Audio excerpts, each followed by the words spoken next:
नमस्कार, फर्स्ट बिहार झारखंड में आपका स्वागत है। मैं राहुल ओझा आपके साथ। एक तरफ नेता प्रतिपक्ष तेजस्वी यादव लगातार सरकार को घेर रहे हैं, तो वहीं अब नीतीश कुमार भी जवाब देने से नहीं चूक रहे हैं। अब बता दें कि वीडियो कॉन्फ्रेंसिंग के जरिए लगातार जो वर्चुअल सम्मेलन है वो किया जा रहा है। मुख्यमंत्री नीतीश कुमार अपने पार्टी पदाधिकारियों के साथ, नेताओं के साथ संवाद कर रहे हैं, लेकिन इस बीच उन्होंने हमला बोला है लालू परिवार पर। उन्होंने कहा है कि लालू परिवार जिस तरीके से लगातार सरकार के कामों को लेकर के सवाल उठा रहा है, वहीं ये जो परिवार है वो संपत्ति हड़पने में जुटा रहा। स्थिति क्या थी उस लालू राबड़ी के शासनकाल में और स्थिति आज क्या है उसको समझने की ज़रूरत है। आज की अगर बात करें तो आज मुख्यतः सिवान, गोपालगंज और सारण की अगर बात करें तो यहाँ के भी पार्टी नेताओं के साथ जुड़े थे और ख़ास करके इन इलाकों को लेकर ही लालू प्रसाद यादव का जिक्र किया और कहा कि सिवान में हालत क्या थे पहले, जिस तरीके से कई चीज़ों में बदलाव हुई है। ये लोग लगातार अपराधियों को बचाने का काम करते थे, अपराधियों को संरक्षण देते थे, जंगल राज कायम था। लेकिन जब सरकार बदली, जब नीतीश कुमार की सरकार आई, तो कैसे जो चीज़ें हैं वो बदली, बिहार में विकास हुआ, लोगों के घर तक बिजली पहुंची।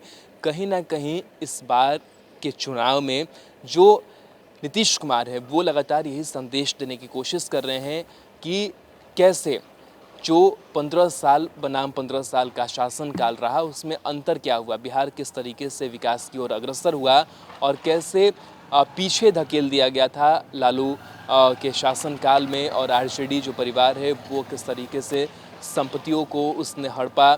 और नेता प्रतिपक्ष तेजस्वी यादव पर भी कहीं ना कहीं हमला बोला कि लगातार जो ये बातें बोल रहे हैं सरकार के खिलाफ, उनको सोचना चाहिए, अपने गिरेबान में भी झांक करके देखना चाहिए। कई जो बातें हैं वो उन्होंने कही है और संदेश भी देने की यही कोशिश लगातार की जा रही है कि जो नए लोग हैं, जो नए वोटर्स होंगे, उन्हें इस बात को उन तक ये बात पहुंचाई जाए कि लालू के शासनकाल में किस तरीके से जो बिहार था वो पिछड़ा था, क्या क्या उसमें हुआ, अपराध कैसे बढ़े थे, जंगल राज कैसा था। लेकिन अब नीतीश कुमार के शासनकाल में क्या कुछ बदलाव है वो हुआ है। साथ ही आपको बता दें कि उनका ये भी कहना था कि आरजेडी परिवार अपराधियों को आज तक बचाते आई है, लेकिन हम लोग तो किसी को ना फंसाते और ना ही बचाते। अपने बारे में जिक्र किया, अपनी सरकार के बारे में जिक्र किया नीतीश कुमार ने। सीएम आज तीसरी बार जेडीयू नेताओं के साथ वीडियो कॉन्फ्रेंसिंग के जरिए बात कर रहे थे। साथ ही उन्होंने शराबबंदी का भी जिक्र किया। सीएम नीतीश कुमार ने कहा कि जब बिहार में शराबबंदी लागू किया गया, आज भी पढ़े लिखे लोग भी इसका मजाक उड़ाते हैं, कुछ ना कुछ इसके विरोध में लिखते रहते हैं। बिहार पुलिस ने अपराधियों पर कड़ी कार्रवाई करी है, लेकिन उनके कार्यकाल में तो अपराधियों को ही संरक्षण दिया जाता था। उन्होंने ये भी कहा कि उन्होंने कहा कि गोपालगंज और सिवान समेत बिहार की क्या स्थिति थी इसके बारे में सभी को पता है, लेकिन अब स्थिति बदल गई है। जो नाप शनाप बोलते हैं उनको उस समय का आईना दिखा दीजिएगा, उस दौरान कितने लोग कष्ट में थे, अब हर घर में बिजली पहुंच गई है। साथ ही ये भी कहा है कि लॉकडाउन के दौरान भी किसी को कष्ट नहीं होने दिया गया, हर चीज़ों के बारे में लोगों को बताया जाए। तो कार्यकर्ता या फिर जो नेता है उनको भी ये संदेश देने की कोशिश हो रही कि आप 15 साल बनाम 15 साल की बात लेकर के लोगों के बीच जाएं, लोगों को ये समझाने की कोशिश करें कि हाल लालू शासन में क्या था, हाल नीतीश शासन में क्या है और क्या कुछ जो बिहार में बदलाव है वो आया है।